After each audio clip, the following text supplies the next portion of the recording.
American versus European suburbs, and apparently why the US suburbs suck. Really interested to see what we got with this video and compare the two. But before we do get into this, I appreciate if you guys can hit that subscribe button. And yeah, let's jump straight into this video and check this out. This is a typical American suburban street. It's wide, the houses are very far apart, and look mostly the same. There is barely anything on the well-manicured lawns, post boxes, a few trees or bushes, and the occasional fire hydrant. Yo, compared to European countries, this is very clean and beautiful. Like if you drive down like a street in the UK, it's not gonna look like this, mate. So far, I'd rather live here. Now compare this to a suburb in Leipzig, Germany. What differences do you notice? It's dirtier, more crowded. First off, there is stuff around you. The streetscape is very diverse and mentally engaging. In comparison, the American suburb looks like a desolate urban wasteland. What? Also in the European suburb, the street is narrow, there is a 30 km/h speed limit, and the buildings are close together. Yo, I ain't gonna lie, we're comparing the two right here, and from the looks of things, I would rather live here, bro. Am I tripping? I'd rather be here than here. Do you know what I'm saying? This is a bit crowded, cramped. You've even got rail tracks on the road. This is like, you know, nice, peaceful. You got plenty of space. No one's going to be bothering you. Looks like a desolate urban wasteland. Wasteland? Also in the European suburb, the street is narrow. There is a 30 km/h speed limit. Right. And the buildings are close together. Do notice the tram tracks. In this suburb, you can live car-free. If you want to go to the center, you can either take the tram or ride your bike for 20 minutes on dedicated bike lanes. Okay, that's good if you like public transport, but who likes public transport? I hate it. Okay, bike lanes, yep, nice. Or take the S-Bahn because there's also a train station. Okay. In the American suburb, you have no option but to drive. Head out onto the busiest road, a horrifying mix of street and road, onto the jammed highway, and after an hour you'll be in the center, searching for a parking spot. Right, so far, this is all fine to me because I only like to drive anyway. I don't like to catch public transport like buses and trams and stuff like that. I just don't like it. But yeah, okay, interesting. He's saying if you don't have a car, you're going to be kind of screwed in the American suburb. So that's good in Europe countries where going to a restaurant? You don't need a car. Suburb, there are dozens of different, unique local restaurants. Hold on. Restaurant. How about going to a restaurant? In the European suburb, there are dozens of different, unique, local restaurants reachable on foot, by bike, or public transit. Okay. In the American suburb, you're an hour walk away from a chain restaurant next to a busy road. If you want to eat, you gotta get in your car. Oh, yo. But that's not all European suburbs. But yeah. A lot of European suburbs, they will be like restaurants or places you can get food, and it will be like, it could be in like a walking distance, quick bus ride, not too far. So what they're saying is in American suburbs is very out the way of anything else. Like if you're gonna want to go for food or whatever, you're gonna be, well, it was an hour walk, so I don't know what car ride that would be, but okay, sure. That's a disadvantage that American suburbs are at. What if you have children? In this European suburb, there are 3 schools close by. Kids can walk or bike there on their own and learn to be independent early on. In the American suburb, a child could get to school after 35 minutes of walking, mostly along a busy arterial road, also having to cross a 6-lane road. And somehow, there's no crosswalk, so kids have to be driven to school every day by mommy and daddy. Yeah, but in America, don't you have like American school buses, like the big yellow buses? Isn't that what that's for? The cool ass looking buses? But yeah, when I went to school, I didn't have to cross any big roads, and I walked all the time, every single day. That was fine. So yeah, interesting. But yeah, I'm pretty sure America has the big yellow school buses that they all use,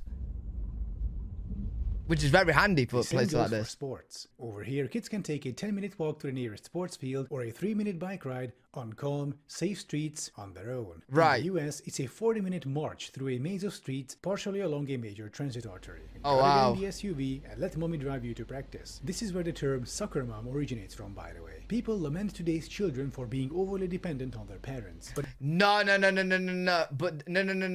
He's comparing I gotta say he's wrong with this one. He's comparing American and European, right? But now what he's doing is comparing the time period. Because I'm telling you right now, I know soccer mums in the UK, bro. Do you know what I'm saying? So you know how you're saying soccer mums in America because they got to drive their kids to like the soccer games, football games, whatever, the sport games, right?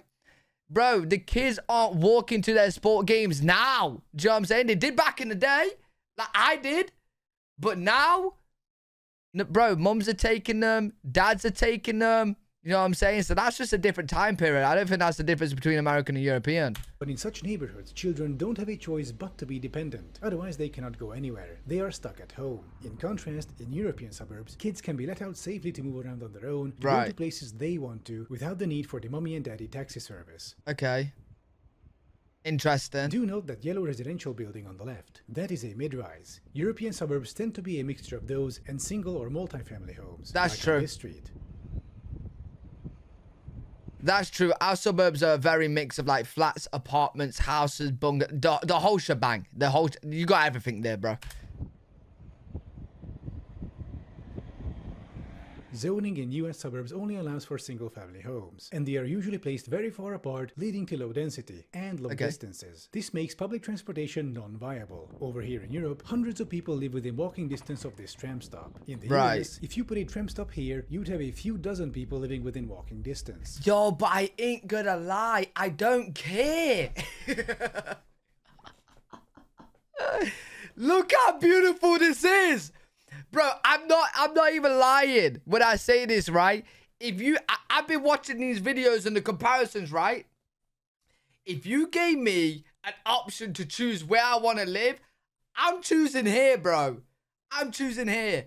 I go in my car. I can't remember the last time I used the bus anyway. You know what I'm saying? I'm going to go in my car. I'm going to drive to where I need to drive. And then when I go home, it's nice and quiet, right? I've got my nice big house. Like, bro, look at this house, bro. You got your own... I love it, bro. It's nice and clean. Bro, it's just beautiful, honestly. Yeah, it might be a little bit annoying. I got to take the kids to school or whatever, and it could be quite far. I'm not too sure exactly how far the schools are from these houses. Whereas, like, in the UK, you're going to have a school pretty close. I ain't going to lie. Like, kids can walk to school. So, yeah, that might be a bit of a problem. But you know what? To live here, I would happily do that. Meaning, even if you built public transit here, almost nobody would take it, because no matter how you build it, people would be too far away from it. Right, if you're half an hour away on foot from the nearest tram stop, you'll take your car instead. And people do. So giant highways had to be built, rammed right into the city, usually demolishing non-white neighborhoods in the process. The end result was mass motorization all across America, constant traffic jams, noise and pollution, but not for the suburbanites. It was the urban dwellers, particularly those who were poor, who had to live near high traffic areas in cheap, low-quality housing. The suburbs also became a growth Ponzi scheme, where income from the suburbs couldn't cover future infrastructure overhauls, so the city had to expand and sell new properties constantly to get enough money to maintain what they already have. Not Just Bikes did a great video about this, link in the description. Why American cities are broke? Huh? Suburbs and car-centric development were useful political tools in the 1950s to enforce a Christian conservative, white nationalist hierarchy within American society, where white men are on top, women are at home, fully dependent on their husbands, and where all resources are channeled towards the white middle and upper class in the form of billions in state subsidies. Yo, why do I feel like we've just done some crazy political turn right now, bro? I just want to check out the pretty houses in the suburbs. Bro, what? Yo, honestly, I would be lying if I said I knew exactly what he just said. Bro, I have no clue what he just said. He was saying stuff like, I don't know, you guys were explaining it to me in the comment section. I just want to look at some pretty houses. And the rest of society, poor people, non-whites, were left to fend for themselves in decaying urban centers, sucked dry financially by the parasitic suburbs around them. Car-centric planning became a weapon of choice for conservatives in order to maintain the unequal status quo. And this phenomenon isn't unique to America. In Europe, as our cities transition away from cars, the opponents of this change are almost always conservatives. While the incumbent Paris mayor campaigned on eliminating 50,000 parking spaces, her conservative opponent, who looks frankly diabolical even by French standards, wanted to halt decongestion measures. In Prague, a city overrun by cars, conservatives keep screaming about the cyclo-fascists ruining the city after a shadow is painted somewhere. Meanwhile, conservative district mayors are busy turning sidewalks into parking lots. In Madrid, the conservatives... Bro, that's happening everywhere. I don't know if you guys have these in America, But yo, busy roads are literally turning into parking spots. So like, it's a busy road as it is, but now it's a busy road with like, the lanes are small as it is in Europe, right? The lanes are even smaller, bro. Like, there's cars. Oh, it's bad. It's bad. District mayors are busy turning sidewalks into parking lots. In Madrid, the conservative city leadership cancelled the ultra-low emission zones, leading to local protests to bring them back. In Budapest, we have Orbán's far-right conservatives screaming about how there is a witch hunt against drivers by the new center-left mayor, and complaining how in inner-city Budapest it's almost faster to walk now than to drive. Even in Germany, Bavarian conservatives are dumping money into highways while letting the rail network fall into disrepair. As a rule of thumb, in every city with decongestion measures, you'll also find conservatives screaming about the war on cars, the symbol of hierarchy in transportation, where the affluent suburban minority gets to occupy 80% of public space inside cities. Right. He's talking a lot about like political views and stuff like that. And honestly, I ain't gonna lie, when politics gets involved, my brain turns to mush, right? It's just not a thing that I can like get my head around, okay? But what I'm getting from this, right, is from what he's saying, and if I'm not wrong, doesn't that mean America suburbs are better? Because he's talking about in Europe how it's really bad to get around, and like you could walk quicker than the traffic, right? Well, isn't it correct that America's making their the country mainly for like cars with more lanes, bigger lanes, so they can get around easier? Because I doubt, unless you're in New York and very high, you know, traffic areas, they're going to have this problem, because we have really bad traffic all over the UK. Especially at like certain times when it's school run times and work times.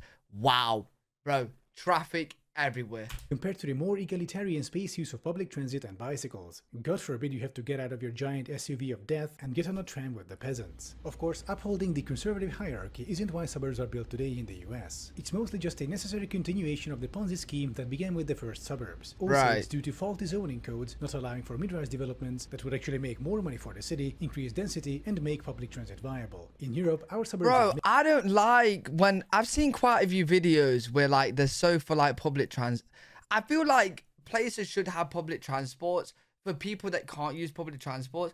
But like, I don't know. I just don't like public transports at all, right?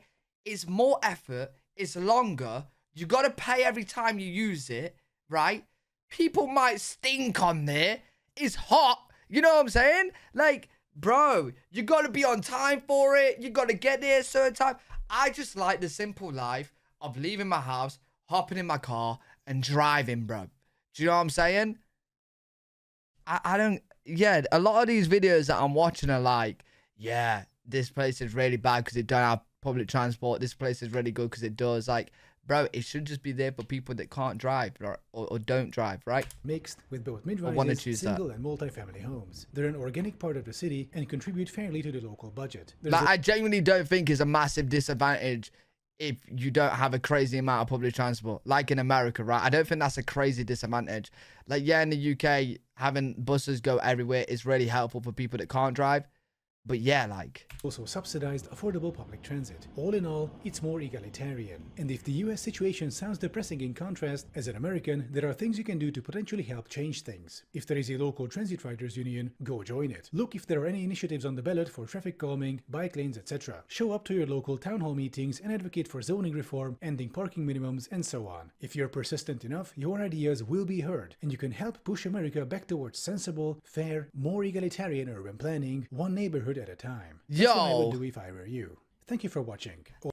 Bro, I'm very interested to see your guys' comments in this video. Do you guys want more public transport? I feel like you won't be that bothered. I feel like you're just happy right now with your cars and stuff, right? I would be.